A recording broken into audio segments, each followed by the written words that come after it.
ಕುಲವೆಂದು ಹೊಡೆದಾಡದಿರಿ, ನಿಮ್ಮ ಕುಲದ ನೆಲೆಯನೇನಾದರೂ ಬಲ್ಲಿರಾ.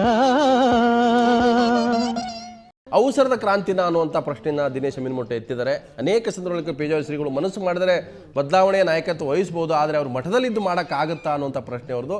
ನಾನು ಈ ಗುಲ್ಬರ್ಗ ತಿಳ್ತೀನಿ. ಗುಲ್ಬರ್ಗದಲ್ಲಿ ನಮ್ಮ ಜೊತೆಗೆ ಬ್ರಾಹ್ಮಣ ಸಮಾಜದ ಹಿರಿಯ ಮುಖಂಡರು ವಿದ್ವಾಂಸರಾದ ನವಿಲೆ ಕೃಷ್ಣಾಚಾರ್ಯರೇ. ಕೃಷ್ಣಾಚಾರ್ಯರೇ, ಕಾರ್ಯಕ್ರಮದ ಚರ್ಚೆಯ ವಿಷಯ ತಮಗೂ ಸ್ಪಷ್ಟ ಆಗಿದೆ. ಪೇಜಾವರ ಶ್ರೀಗಳು ಎತ್ತಿರ್ತಕ್ಕಂಥ ಒಂದು ವಿಚಾರ ಇವತ್ತು ಪರವಿರೋಧ ಆಗಿರ್ತಕ್ಕಂಥದ್ದು. ಸೊ ಒಂದು ವೇಳೆ ಪೇಜಾವರ ಶ್ರೀಗಳು ದೀಕ್ಷೆ ಕೊಡೋದೇ ಆದರೆ ಕನಕನ ಅನುಯಾಯಿಗಳು ಕುರುಬರು ಮಾತ್ರ ಆಗ್ತಾರ, ಬೇರೆಯವರು ಕೂಡ ಅನುಯಾಯಿಗಳೇ? ಕನಕ ಜಾತಿಗೆ ಸೀಮಿತ ಆಗಿಲ್ಲಲ್ಲ. ಆದೇಶ ನಿಜವಾಗಿ ಇದು ಒಂದು ಸ್ವಾಗತಾರ್ಹ ಮತ್ತು ಸ್ತುತ್ಯಾರ್ಹ.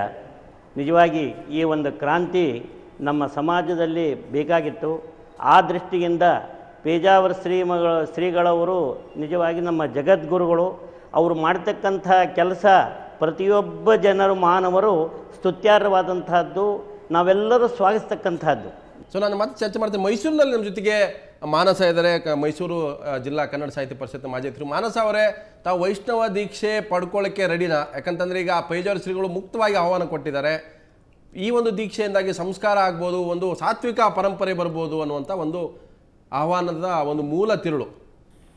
ಈ ಪೇಜಾವರ ಶ್ರೀಗಳು ಮೊದಲು ಇದಕ್ಕಿಂತ ಮುನ್ನ ಹರಿಜನ ಕೇರಿಗೆ ಭೇಟಿ ಕೊಟ್ಟು ಹರಿಜನರಿಗೆ ದೀಕ್ಷೆಯನ್ನು ಕೊಡ್ತೀನಿ ಅನ್ನುವ ಒಂದು ಹೊಸ ಆಲೋಚನಾ ಕ್ರಮವನ್ನು ಹೊರಬಿಟ್ಟಿದ್ರು. ಆದರೆ ಅದಕ್ಕೂ ಕೂಡ ನಾವು ಗಮನಿಸಿದಾಗೆ ಯಾವುದೇ ರೀತಿಯ ಸಕಾರಾತ್ಮಕವಾದ ಪ್ರತಿಕ್ರಿಯೆಯಾಗಲಿ ಪ್ರೋತ್ಸಾಹಗಳು ಸಿಕ್ಕಲಿಲ್ಲ. ಅದು ಒಂದು ಥರದಲ್ಲಿ ಹಾಸ್ಯಾಸ್ಪದವಾದ ಹೇಳಿಕೆಯಾಗಿಯೇ ಅದು ಸಮಾಪ್ತಿಯನ್ನು ಕಾಣ್ತು. ನಾನು ಹೇಳೋದಾದರೂ ಇಷ್ಟೇ, ಸ್ವಾಮೀಜಿಯವರೇ, ಯಾಕೆ ಬೇಕು ನಿಮಗೆ ಈ ದೀಕ್ಷೆ, ಈ ವಿಚಾರ? ಅದು ಪ್ರಸ್ತುತ ಸಂದರ್ಭದಲ್ಲಿ ನೀವು ನೀಡೋದೇ ಆಗಿದ್ದರೆ ಸಮಾಜಕ್ಕೆ ಮಾನವೀಯತೆಯ ದೀಕ್ಷೆಯನ್ನು ನೀಡಿ, ಪ್ರೀತಿಯ ದೀಕ್ಷೆಯನ್ನು ನೀಡಿ, ಪರಸ್ಪರ ಗೌರವಿಸುವ ದೀಕ್ಷೆಯನ್ನು ನೀಡಿ. ಅದು ಬಿಟ್ಟು ಈ ವೈಷ್ಣವ ದೀಕ್ಷೆ, ಶೈವ ದೀಕ್ಷೆ, ಇದರಿಂದ ಏನಾಗಬೇಕಾಗಿದೆ? ಈ ಹೊತ್ತಿನಲ್ಲೂ ನೀವು ಈ ರೀತಿಯ ಮನಸ್ಥಿತಿಯಿಂದ ಬದುಕ್ತಾ ಇದ್ದೀರಿ ಅಂದರೆ ನಿಮ್ಮ ಬಗ್ಗೆ ನಾವು ಗೌರವ ಇಟ್ಕೊಳ್ಬೇಕೋ ಏನು ಇಟ್ಕೊಳ್ಬೇಕು ಅಂತ ಗೊತ್ತಾಗ್ತಿಲ್ಲ. ನಮಗೆ ಏನಕ್ಕೆ ಬೇಕು? ಮತ್ತು ಇಲ್ಲಿ ಹೇಳಿದಿರಿ, ವಿಷ್ಣುವಿನ ಗುಲಾಮರಾಗಲು ನಾವು ಕರೆದಿದ್ದೇವೆ. ಈ ಗುಲಾಮ ಅನ್ನೋ ಪದವನ್ನು ಹೇಗೆ ಅರ್ಥ ಮಾಡ್ಕೊಳ್ಬೇಕು? ಪವಾಡಗಳಾಗಿದ್ದಾವೆ, ಅನೇಕ ಘಟನೆಗಳಾಗೋಗಿದ್ದಾವೆ.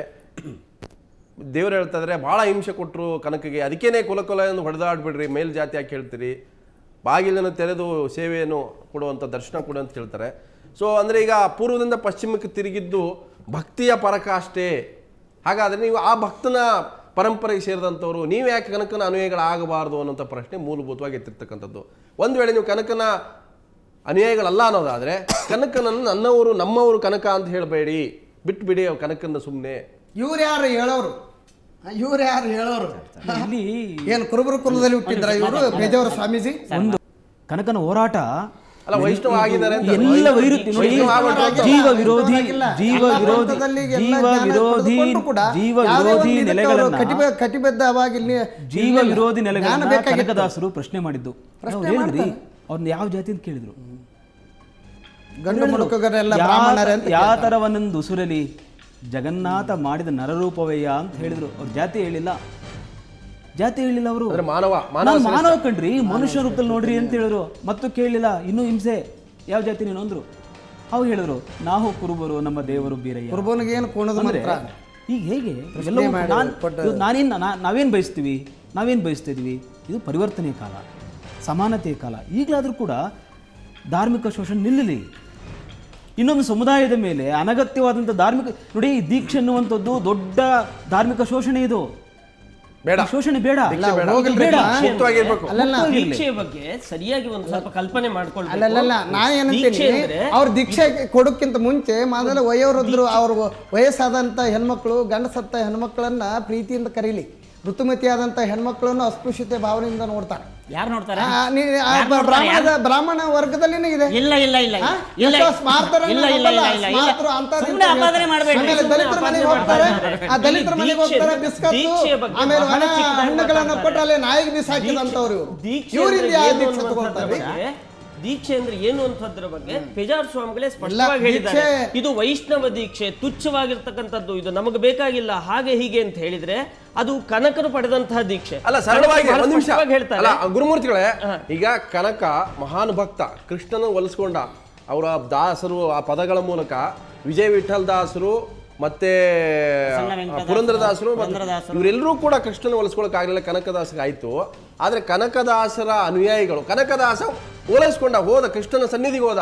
ಆದ್ರೆ ಕುರುಬರು ನಿಮ್ಮ ಸನ್ನಿಧಿಗೆ ಬಂದೇ ಇಲ್ಲಲ್ಲ, ಪೇಜಾವರ ಸನ್ನಿಧಿಗೆ ಬಂದೇ ಇಲ್ಲಲ್ಲ. ಏನು ಅಂದ್ರೆ ಅಲ್ಲಿ ಪ್ರಸಂಗ ಅವ್ರ ದನ ಕಾಯೋರು ಕುರಿ ಕಾಯೋರು ಒಂದಾದಾಗ ಇವ್ರದೇನ್ ಕೆಲಸ?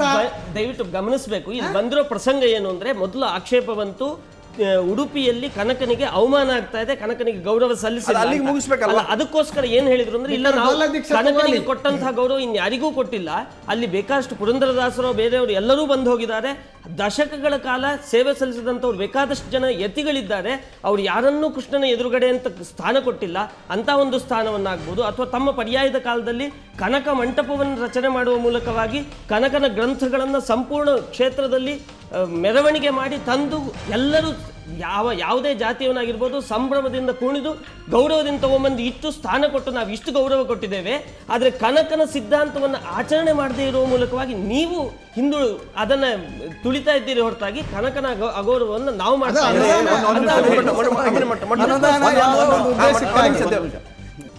ಶೂದ್ರರು ಇಂತಹ ದೇವತೆಗಳನ್ನ ಪೂಜೆ ಮಾಡಬೇಕು.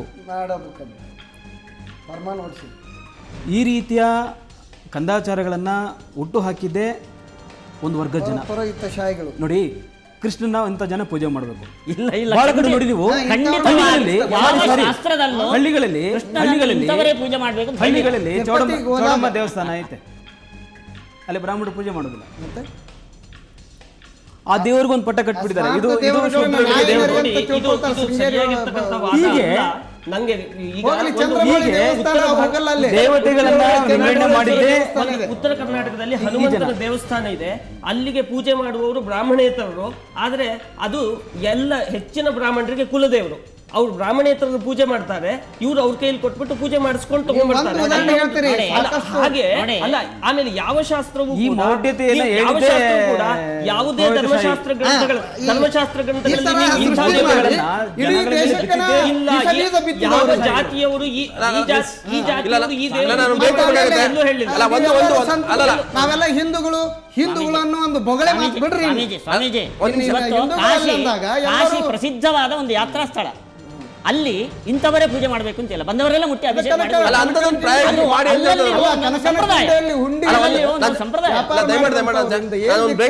ಬ್ರೇಕ್ ತಗೋಬೇಕಾಗುತ್ತೆ, ಟೈಮ್ ತುಂಬ.